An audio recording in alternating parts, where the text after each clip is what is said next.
Hey, my name is shawnshawn. I sell art on shawnshawn.co. Today we're going to review, or react to, Courtney art.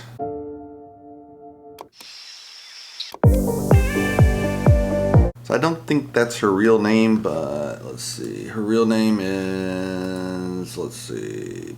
It's Courtney Senior. Okay, so she's kind of shortened it, made it kind of fun. So let's see what this is about. All right, so let's look at her webpage. Her webpage has kind of, her last video is kind of her intro, that's fine. If you do mostly painting, the homepage just has her uploads, doesn't have any playlists organized. I think she had like 2 playlists more or less. She has her abstract painting plus tricks and tips. So maybe she probably should add a little bit more playlists. I mean, if you have 45 videos, you can probably, you know, at least divide it by color maybe, or size or something. But anyway, let's get into one of the first videos. So this one is Abstract Painting Techniques Using Acrylics, Time-Lapse Demonstration. And I think this is a little older, but it's very popular. So kind of a cool dance music. She goes straight into the painting. Oh my God, look at this crap.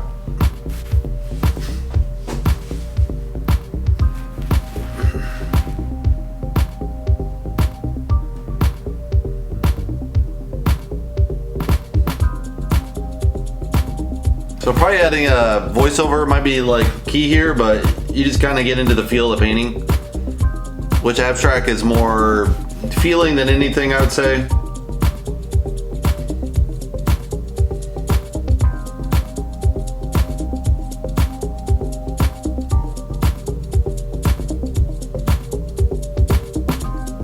So I like the motion in the video, it's really pretty cool.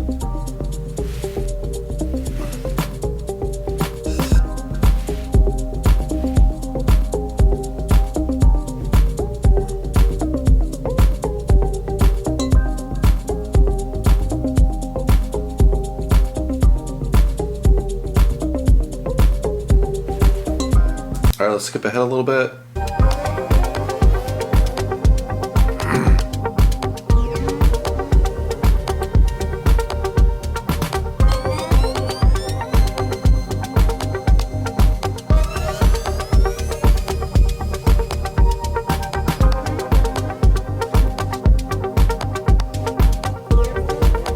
So pretty nice layering techniques. Let's scroll it a little bit.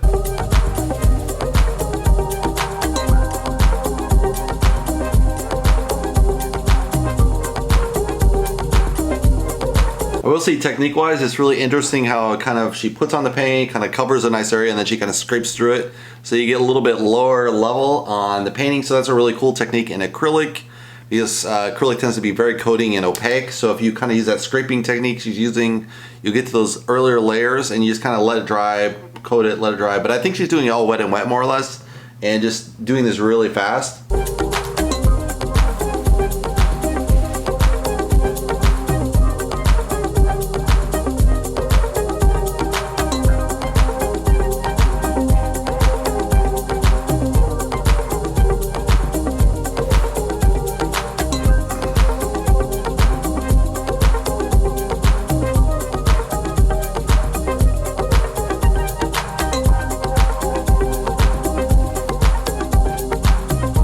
So I'll say it's a pretty nice painting. I'm gonna leave it there, go to the next one. Our next video is a painting techniques. These aren't as popular as her painting videos, but it's kind of nice to see, you know, how other artists have artist tips. I do artist tip myself. Today I'm going to show you how to superimpose your artwork onto a stock photo of a home interior. The first step is to open your original photo in Photoshop. You'll of course want to have a straight-on photo of your artwork to make this process easier. Select the crop tool from the toolbar or use the keyboard shortcut C. Adjust the guides as close to the edge of the artwork as possible. Okay, so we kind of know how to do that. She's just going to crop it. Let's get ahead a little bit. And that's a really good technique when you save the name. You want to save painting and then do dash your name as one word, dash the size as one word, and then you can do dash, and that way it's a really good way to do SEO. Now that you have a properly cropped photo, you can Let's add some more stuff here. now go to Edit, Fill. select Content Aware, and under Blending, select Normal, and keep your opacity to 100%. Now right-click and deselect. Voila! The object is gone, and you have a clean wall to display your artwork. You can either drag and drop your and just make sure the artwork is highlighted. Now go to Layer in the main menu. Simply use your mouse to drag the shadow to the correct position. I like this, is he's adding a shadow to kind of make it up. That's really pretty slick. Specify how far the shadow is offset from your element with the distance setting. So this is a pretty nice way to do it with Photoshop. I personally use something called Photo and Shoot, or Shoot and Photo, in iPod that cost, I think it's $25, it might be like $50 by now, but they use all these presets, so you just upload the photo straight out of your website that's with the crop photo, and then they kind of just fits in there. I like that process a little better. It's just a lot faster. This is a way complex way to do it, which if you paint large painting, it's fine because you have a little bit of time between each painting maybe, but I would simplify the process. So if you go with a kind of a cookie cutter tool, it's gonna be way easier than Photoshop. I mean, Photoshop, you can do some really beautiful work as you see here. And you do wanna have those kind of premium shots in your website to sell the art. It's gonna work better. But I would go with more of a cut and paste kind of faster tool like Photo and Shoot that I use, because you don't have to do all this really advanced Photoshop techniques. You can just drop it in there, boom, populate it, change the wall colors you want. Like in the Photo and Shoot, you could actually change these wall from white to like dark blue that match your painting, or light blue to kind of contrast the blue, or a dark brown to contrast the brown in the painting. And you can really do that without, and this isn't gonna allow you to change the paint color of the wall. It's just gonna allow you to put it on a white wall like she's doing, which is fine because everything usually sells on a white wall, but it's nice to have a variety of photos. So I usually have 3 or 4 photos, a white photo or very close neutral, and then maybe a two-tone different colors to kind of contrast that. And you can do that in Photo and Shoot, I think it's called. And you can do that literally in a couple of minutes. So it's way faster, I think, than this technique. But this is a solid way to do it. It's just more complex. You have to have Photoshop, which is more expensive. All right, the next one is called Abstract Acrylic Painting Techniques Using the Callus Wedge. So using pour technique, which is really cool. It's funny, she only uses one stop. You can actually use multiple blades like on I work. So she's using just one blade, like that one size that just fits here, but I have multiple blades from like this size to this size to this size to this size. I mean, to really wide, right? Like the size of my arm length or something. And so that just adds a little bit more variety versus just using one tool. It looks really cool, but she could widen it up with a lot more tools.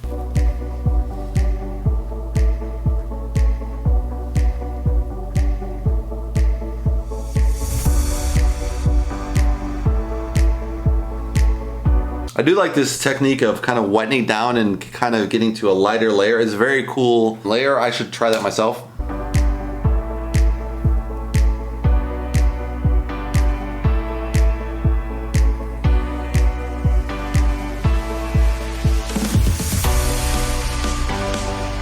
Let's scroll ahead a little bit.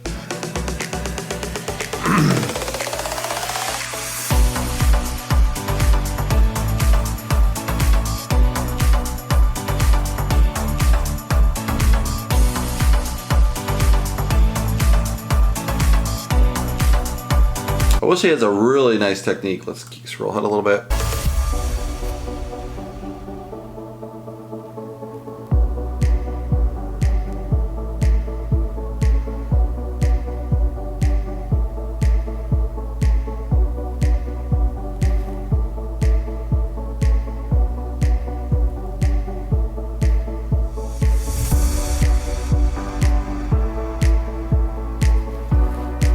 I really like how she has this really just a lot of neutral space in his, and you have the action in the middle, but you have a lot of white space here, so it makes a really strong contrast. I know myself, I really struggle with that, so let's skip ahead a little bit. Mine's usually like I cover every single square inch of the painting for abstract.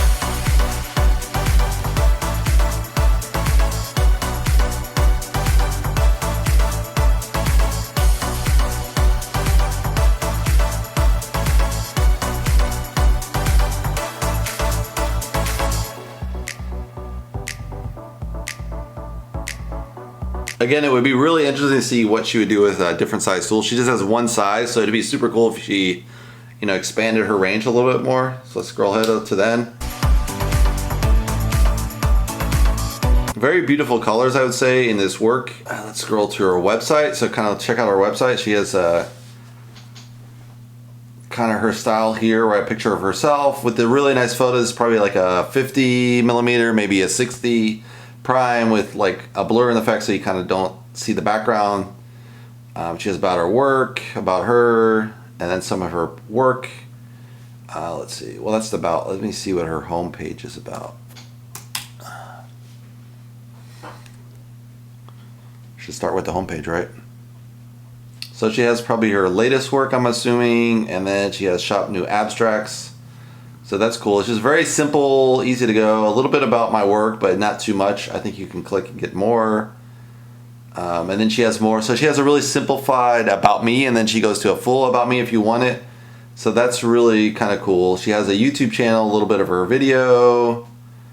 Instagram I wouldn't put necessarily, because then people get off your website versus buying your work. They might get lost in Instagram and then they have to find their way back to your website. So I think the basic strategy nowadays is kind of don't do that, but that is a really cool, it's a very clean look.